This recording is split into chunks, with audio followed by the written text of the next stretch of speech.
I'm very, very excited to be able to introduce to you our guest artist for 2021. He mentioned last night that we think we met around 2014, I think. I think so, yeah. But it's the first time we've been able to bring him out to UNT. And this is Ido Meshulam. He was born and raised in Israel. Ido grew up in a musical family, began playing the soprano trombone at the young age of 3. In 2010, he received full tuition scholarship from Berklee College of Music, relocated to Boston, where he received his bachelor's degree in jazz performance. Between 2012 and 2014, he won 3 international jazz trombone competitions hosted by the International Trombone Association, the ATW. In 2014, he was one of only 7 musicians to be accepted into the Thelonious Monk Institute of Jazz, where he had the chance to study with and perform with artists like Herbie Hancock, Wayne Shorter, Jimmy Heath, Billy Childs, Chris Potter, and many others. If you haven't heard Billy Childs', I don't know if it's his last record, Rebirth, is that the one you're on? Yeah. Yeah, Ido takes a ridiculous solo on that album from Billy Childs. When I heard it, I was like, oh my God, who's that? And I was like, oh, that's gotta be Ido. And I'm very excited that he's here with us to perform with the UTUBES tonight, to share some knowledge with us this afternoon. He's gonna be joined here by June Lee at the piano. Yeah. We've got August Bish at the bass. And again, we have Chris Teal back on the drums. And I'm going to turn it over to Ido. All right. How's everybody doing this afternoon? It's kind of a tough thing to follow these guys that just played. Man, they all sounded fantastic, and yeah. So I would like to take a moment and actually thank Nick for setting this whole thing up. I think it deserves a big round of applause for being camera work, audio, and playing, all over the place. So, yeah, Nick, we definitely appreciate you putting this thing together. Cool. So what I was thinking, I did some brainstorming because Nick told me I need to do a masterclass. I was like, well, what am I gonna talk about? And I figured I'd talk about some concepts of improvisation that can actually be applied to all levels, whether if you're a killer jazz musician or if you don't know anything about jazz. These are some things that you can think about. Don't worry, I'm not going to talk about modes and scales and that kind of stuff and theoretical stuff. Yeah, I'm not going to talk about that. But yeah, and if you have any questions, feel free to jump in and ask some questions. So, a lot of times I sometimes I teach high school students, and a lot of them are taking their first steps into the world of jazz improvisation, and they have no idea what to do. They don't know left and right, and it sounds like chaos.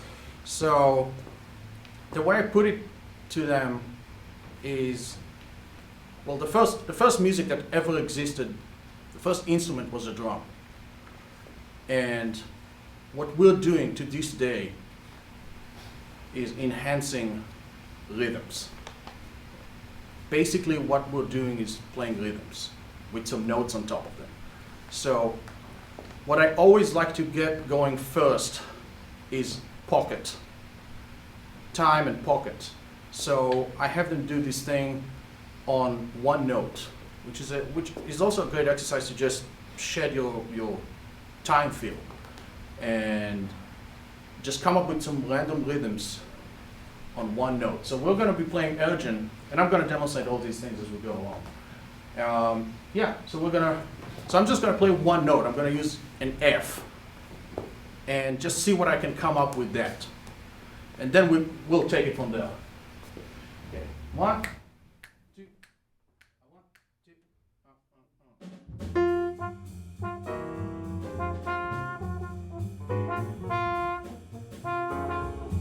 2.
So after I establish kind of like the base, the rhythms that I want to use, then I tell people, then you add the notes on top of them.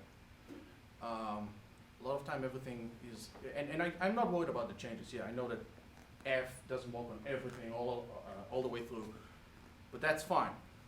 Got to get the pocket first, got to get the time first before we go into some stuff. And then, kind of skipping a lot forward, after the learning changes and all that kind of stuff, you can use that tool in the box to come up with some ideas for rhythmic motivic development, which, by the way, I heard with pretty much all the finalists today. They were all doing some of that. So this is actually pretty awesome. So what I'm going to do now is I'm going to take a solo on that, and I'm going to pay attention to what I play rhythmically and try to segue off of that. I'm going to hold off with my line playing. Line just means like bebop language stuff, as much as possible. I'm going to see how long I can play without playing any lines, and how we can kind of like cook it together before I get to playing some bebop stuff. So yeah. Let's take it again, okay. 1, 2, 1, 2,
was starting to get into the line stuff, like towards like the last couple of coasters I played.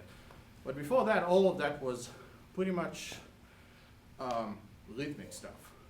Just thinking, putting notes on the right rhythms. Trying to think more like a drummer, really. And then the other thing I kind of like shed when I'm practicing this kind of stuff.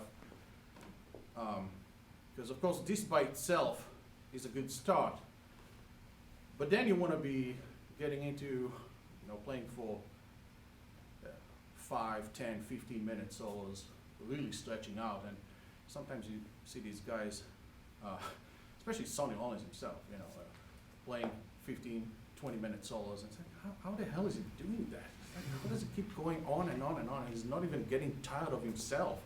So, and my teacher at Berkeley, Hal Crook, used to talk a lot about contrasting elements. If you take different aspects of playing, such as like dynamics or notes per different amount of time, density basically. Just with those two, you can go wild. I'm not even talking about using notes versus not using notes, or playing free on form, or all of that kind of stuff. I'm just talking about density and energy. So what I'm going to do now is I'm going to play 4 courses.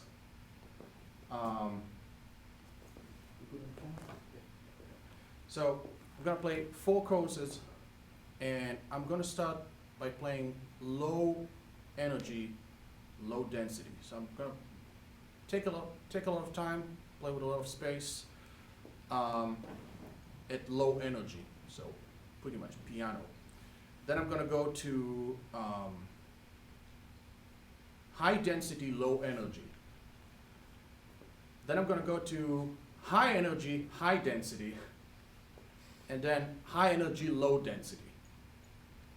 So that's kind of like one way of structuring a solo, and you already get, you get 4 courses for free. You don't even have to think about what you're playing, it's just how you're playing.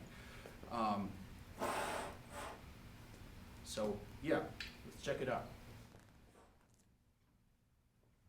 1, 2, 1, 2.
high, high, high, low. Great name for a tune, right? So, and you can apply that to pretty much anything. Because at the very end, it's all about balance. It's how do you keep the listener interested in what you're doing? We fight for attention as jazz musicians anyway, so it's out already. So that's another thing that we can use in our advantage when we play in front of audience, is doing these contrasting elements. Everything you do creates a need for the opposite thing. And what I usually like to do is commit to something for a while. Then when it kind of gets, when I had enough of it in my ear, I just move from that onward, and usually all the way across to the other side. So if I just played a bunch of changes, or like bebop language, I'm going to contrast that with some rhythmic stuff, or even just outplaying, depending on which rhythm section I'm playing with, if we can actually take that turn and ride it to the dark side. And so these are kind of like things that I like to think about when I'm playing either with a band or by myself. And the thing I found over the years is these are concepts that everyone can use, whether they know how to blow over tunes or not. Any questions about that, any of that? Because I know it's a lot to take in.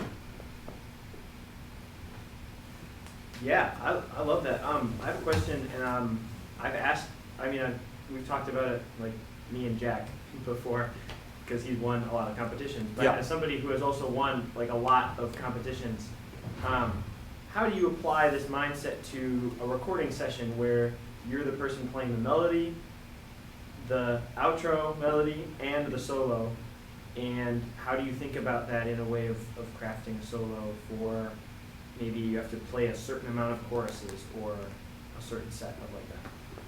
It's a good question. How do I think about in the concept of like recording for a competition or like limited amount of time? Mm-hmm. Well, sometimes you can do that, and sometimes you can't.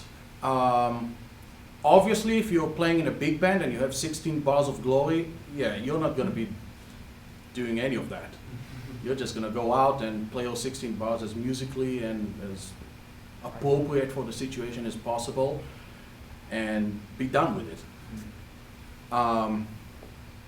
For recording for a competition, that's actually a totally different thing for me. I just try to make it as clear as possible as far as like the tunes I'm playing, the arrangements. That's a big one. Making sure that we don't go too crazy with the accompaniment. I actually some of the Berkeley guys still make fun of me to this day, but I told them I want Aebersold plus behind me. Basically, I don't want any wild stuff. Just play good time and changes. Sometimes that's the vibe. Sometimes you don't choose the vibe. You know, you go and you play with a bunch of rhythm section players that you don't know. You gotta feel what they're going for. Some will swing really well, and you can just have fun, play changes. Some will do the interactive thing more, so you can really go out with them. So I'm trying to fit what I'm doing to the context, and kind of like think, okay, what do these guys want to hear? What's the right thing to do here? What's appropriate? So I hope that answers the question. Yeah. You know. As probably one of the few trombonists, non-trombonists here, I'm sorry for this question, but anything that you prefer or you enjoy when you're playing a longer solo and thinking about the contrast, anything that you like specific from the rhythm section done to contrast it or with you? Anything I like from the rhythm section. generally speaking, listening. That, I mean, who said that before? Yeah, Jeffrey Miller actually mentioned that. Yeah, you know, rhythm section, don't know how to trombone players, you know. It's not all the fault is on them. Some of it is on us. Not being engaging enough, not being interesting enough, not making them pay attention to us, which is why I started with all this like motivic stuff and all that kind of stuff. And that's gonna kind of like make it easier for you to communicate with them. Just when I was doing that rhythmic stuff, I can feel that you guys were like getting more into it and kind of like filling the space for me, which is great. And so just like that's usually the only thing I would want from the rhythm section is just to listen, pay attention, and then good things will happen. And of course I'm holding myself accountable as well. It's like I can't just be in my own little world and expect them to do all the work for me. So it's a give and take. Yeah. When you're working with students on high and low intensity and high and low density, how do you help them develop the ability to play with more density or more intensity? Because you know, a lot of students that are looking for that extra. Yeah. They don't know what to do, how to, you know, take it to that level. I do a work on that stuff with students. Yeah, because some of the students are not as developed as players. So you're right. It's a little hard, and this is why I kind of split my lessons in half. Or if they take regular lessons, I split it evenly throughout the semester. Half is that kind of stuff, but half is also just trombone stuff. Working on the instrument just to be as strong as you can, because it takes a lot out of you. If you can tell, I'm sweating here, and it's not even hot or anything.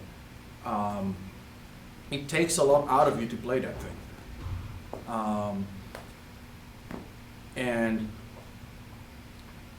so you gotta have the most chops that you can have. You know, I always say you're always 2 levels below as an improviser than you are as a player. So if you're a 10 player, the most you can be is an 8. Because you can't focus on all of that stuff and play perfectly at the same time. So yeah, and you know, if you're a 6, then when you're blowing, you're down to a 4, and 4 is not very good. So yeah, and so we just do like straight up hardcore trombone stuff. I work on Bordonis, I work on Albans. I do all of the stuff that the classical guys are doing.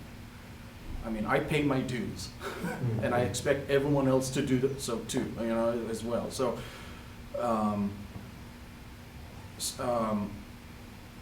the stuff that really makes you a player. You've got to be a player before you can be a jazz player, you know. So, and on trombone, unfortunately, some other instruments you can take shortcuts. On trumpet, maybe, sometimes, not on this thing. You're not going to be taking any shortcuts here. You got to do your Bordonis, you got to do your Arbans, and you got to play your long tones, your daily routine. I have a daily routine that I kind of like do just to keep myself in shape. Just 20 minutes of long tone, articulation, just hitting notes randomly with taking the horn off my face. And then I have some more heavyweight exercises just for embouchure and flexibility. I like to do a lot of note bending, you know, coming from the trumpet world.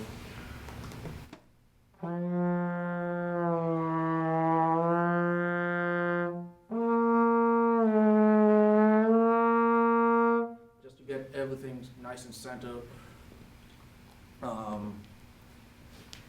So I really try to split my time between these 2 things. And the other thing, we're playing jazz, and jazz is a language. And just like any language, you got to listen to a lot of it to get some of it. And so the first question that every student that I ask every student that comes to me is, who do you listen to? Who do you check out? And they usually say like 5 names and that's it. It's like, okay, that's not good. Here's a list of trombone players going from all the way from the late 1800s to today. It's like 40, 50 names. Check all of them out. Even the ones you hate, especially the ones you hate. Yeah, that way you know what not to do. So, but yeah, and I try to listen to as many players as possible. I think Jeff mentioned that, Jeffrey Miller mentioned that in his masterclass briefly, but for me, I call it active practicing and passive practicing. Active practicing is everything I do on this thing. Passive practicing is listening to music, but just listening to music, not putting on my headphones and doing the dishes or cooking food. None of that. I sit down and I listen to music, and I'm paying attention to the small details. And sometimes, I would hear something, and a record or something, just one solo, one fragment of a solo. It's like, what is he doing here? Again. I can hear that like 20, 30 times over, like until I can get it into my head. So there's that, and then I do some bizarre ear training. And by bizarre ear training, I mean I go and I sit at the piano, and I just throw my students like curveballs. Like I just play a chord, and I say, okay, play over that. You don't know what it is. Just play it. Like, give me anything now.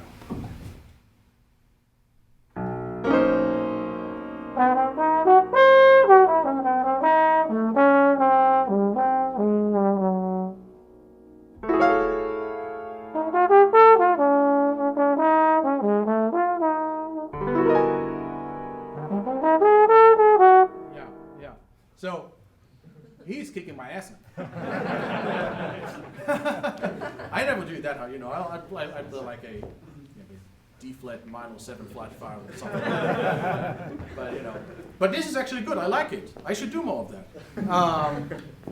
I'm all about some good ass kicking. Yeah, so that's kind of like my complete practice routine thing, and it's really 24/7.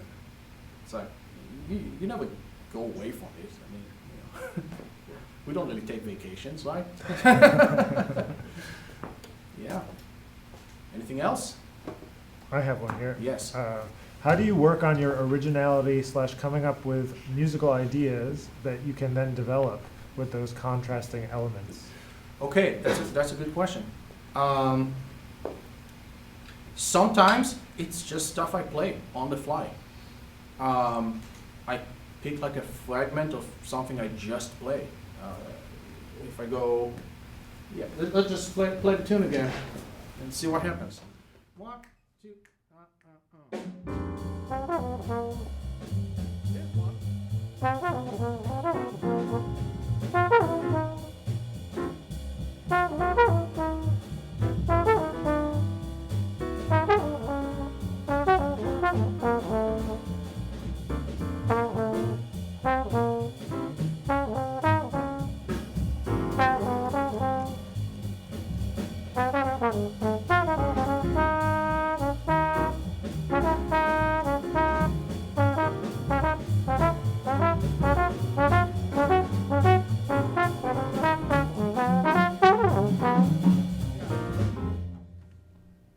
I just started something and I kind of segued with it. I was like, okay, that's a good idea. I can use that. I used it for like a while, half a course. Then I took a fragment of the end of it. I was like, okay, let's go with that. You can do that with. It's just thinking in shapes, really. Different shapes that I play, and instead of just going, full on bebop, which is great. You've got to be able to do that. But after a while, playing a bunch of 8 notes, and it gets old. And you gotta pull some other stuff to, keep these guys engaged, keep you guys engaged. So I hope that answers the question. I think so. I think I'm going to follow up with Yeah. another question that's related to this question. So a lot of times I find with students that we can say, like, use the idea, develop the idea, Yeah. but what have you done to become comfortable with the idea of allowing for the space and allowing for that idea to develop before moving on? Because I feel like sometimes people just move on too fast. Yeah, And they just, absolutely. too many things. What do you think? Absolutely. And that's absolutely right. And they move too fast one thing. So what I would do is, as they're playing, I would say, use that. No, don't go away from that. Go back to it. It's like, it's kind of like every other experiment, you need to have a controlled environment. So I try to have that in my more jazz-focused lessons. And yeah, as they're playing, I would just say, no, you moved too soon for me. You're not done with that idea yet. It's like, but yeah, it takes a lot of time and a lot of shedding to start hearing things that way.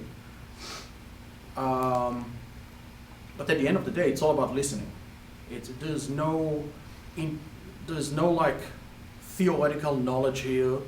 There's no I'm not thinking scales or modes or oh boy, here's a minor 7 flat 5 chord again. So what am I gonna do? It's just rhythmic shapes and a lot of it actually comes from the Hal Cook method.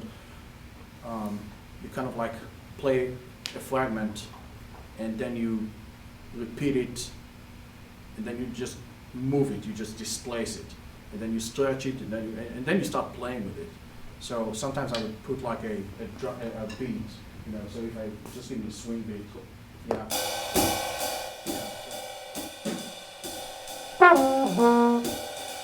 So I repeat it.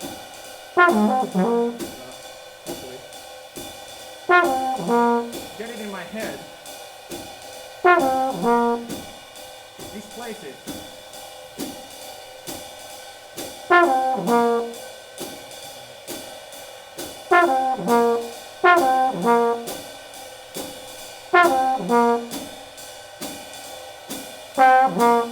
Fragment. Fragment displacement.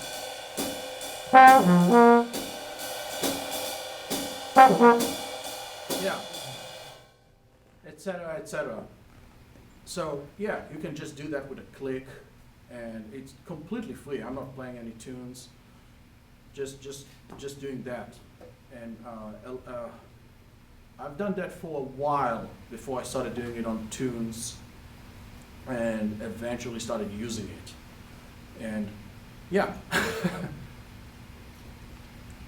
That's a great answer. I like that. Okay. I think everyone would probably love if you wanted to play something. Would you want to play a tune? Sure, I can play a tune. How about Donnelly? Yeah, let's butcher some Donnelly.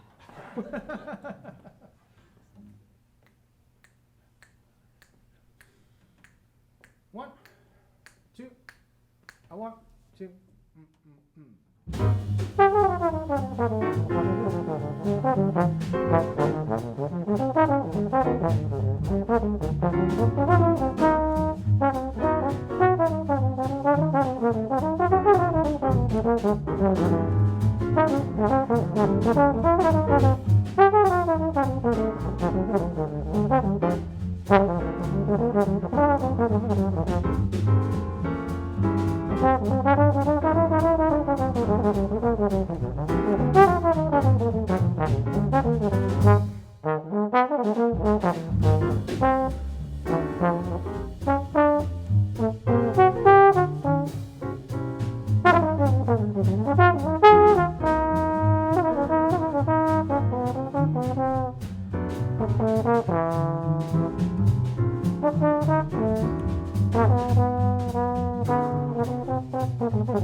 Well,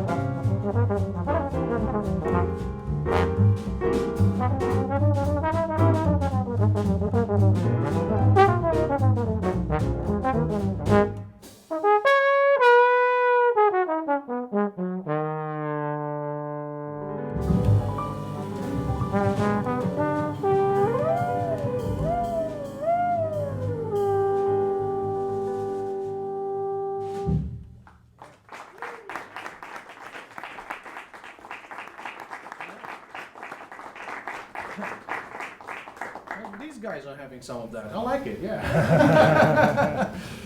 Yeah, so, I mean, if you got a bunch of rhythm section players you can get together with and just have fun by doing that, it's like, oh, everybody wins. Yeah.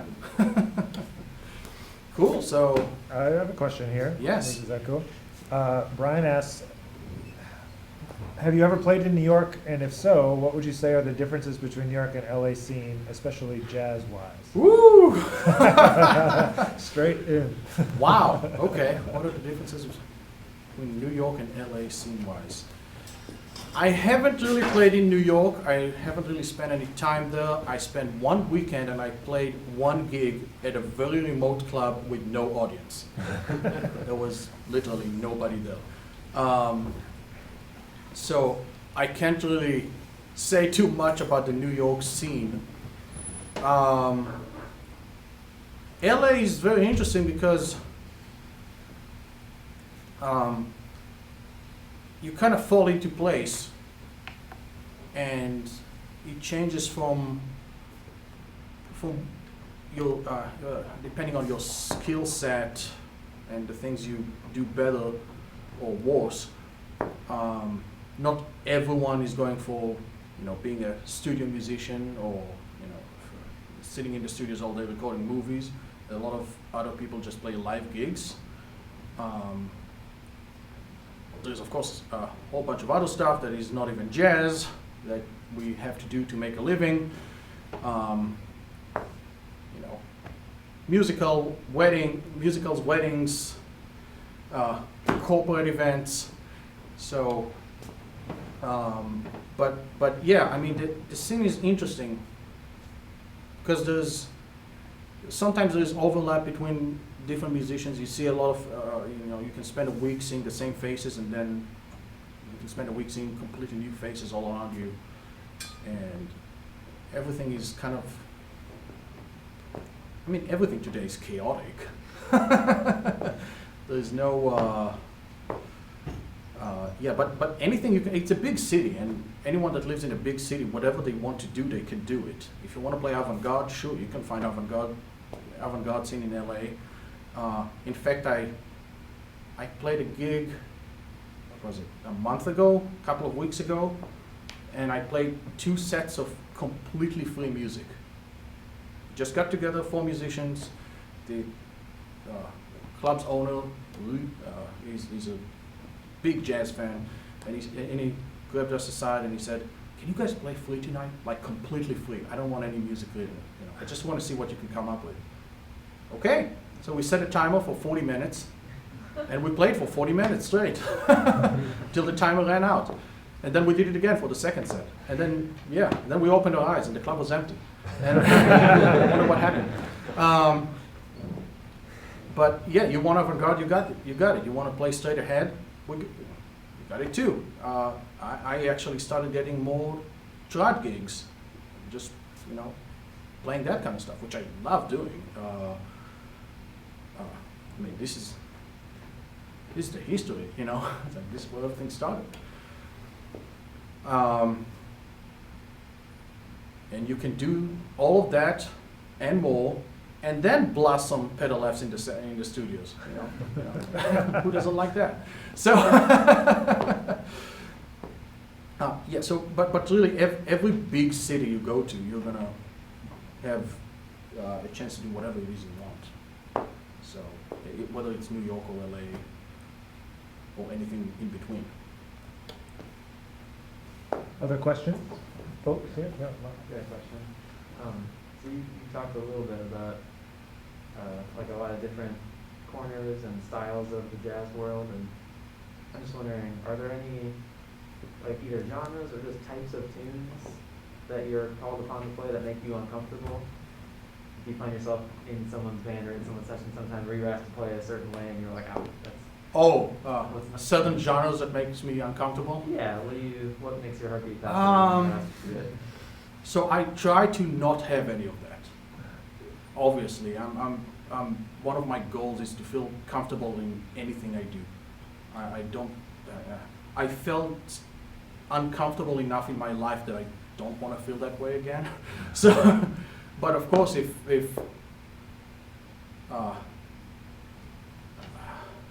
sometimes you find yourself in weird situations. I don't have anything coming up the top of my head right now, but I mean, I've been in some weird situations that someone wants you to blow over some weird groove that they wrote and it doesn't really make a lot of sense. I mean, just growing up, I always got the odd meter solos in every band I played, because it's like, okay, yeah, the saxophone can blow over the changes. This is odd meter. Trombone players suck anyways. Yeah, let him blow over that. So I started shedding that until I started feeling a little bit more comfortable. Still, it's a journey, you know.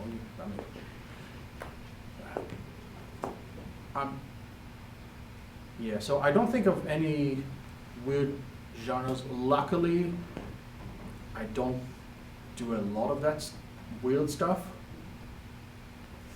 And when I do, I know how to handle that. At the end of the day, you gotta keep in mind that this is just music.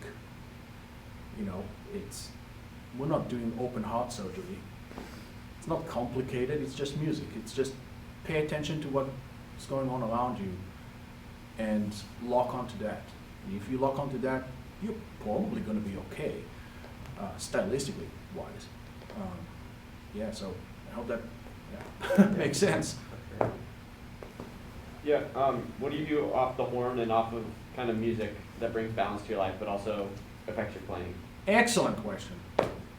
So, like anything you do, you want to take time off of this thing and take some time off of music, otherwise you're going to go insane. So, you know, the regular things, sleeping, eating, the usual suspects. And just reading a bunch of stuff here and there, doing some maintenance work on my car, you know, just trying to have a couple of little hobbies that I can just do and not worry about it. And one of the biggest things that I keep doing is I never put my horn on the stand at home. Never. I always put it in the case and I put it in the closet. Because now I'm not playing. When I'm playing, I take it out and I put it together and now I'm playing. So I have a lot of friends and I always ask them, like, why do you keep your horns on the stand? It's like, yeah, but it's too much work to put it in the case. No, it isn't. Put it in the case. Put it away. You know, just put it away for a while. Just do whatever. You've got to take some time off. And I try once a year to take 2 weeks off the horns at least. I think last year with the pandemic, I took a month off. That's all I could do. But I actually, that gave me a lot of time to start doing things I kind of neglected, like playing Bach cello suites on bass trombone. Anything that makes you a stronger player is good. So I did that for a while, and then I would just, you know, for a month I played tunes on valve trombone, improved my valve technique, and I did some clock studies. And yeah, and then I just didn't play for a month. And yeah, so literally anything you do is good. I would definitely characterize myself as a pretty boring person. I don't really go out much. But yeah. Thank you. This is a pretty interesting question that just popped Okay. up. This person asks, would you say that there's a lack of jazz trombonists? If so, does that make it easier for trombonists in comparison to, for example, saxophonists? Ooh, that's heavy. Uh, lack of jazz trombone players? Yes, there is. Due to the nature of this instrument. It's a hard instrument. I'm not gonna lie. I'm gonna be honest here. This is hard. Yeah. If saxophone is a 2, this is a 9. So, so yes, there are less good jazz trombone players than other instruments. Does it make it easier? No. It's actually harder because, yes, while you have less competition numbers-wise, you still have to be just as good of a musician. And it takes way longer on trombone than any other instrument, you know. You really have to put in your time and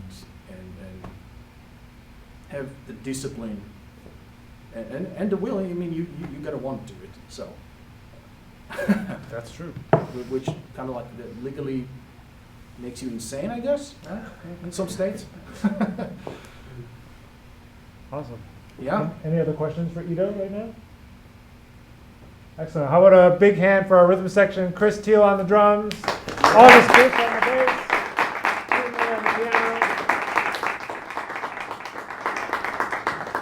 We'll hear from Ido later tonight at our UTUBES concert. But for now, we're going to take a little bit of a break. If you have not had a chance to check out the Conn Selmer booth yet, they will be there for another hour or so till about 4:30. And we'll be back in here at 4 o'clock with TJ Norris, and then 5 o'clock with the OSU Jazz Trombone Ensemble. So we're excited for those things. So enjoy your break, and we'll see you in a little bit.